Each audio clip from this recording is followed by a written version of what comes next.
সেদিন হতে কেন মার দিদিরে না ডাকো।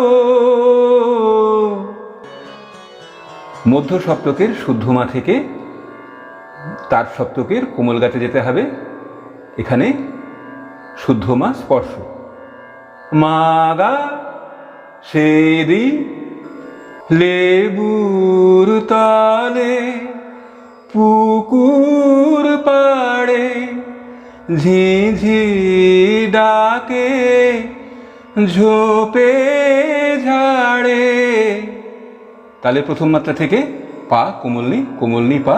বাঁশ বাগানের মাথার ওপর চাঁদ উঠেছে ওই।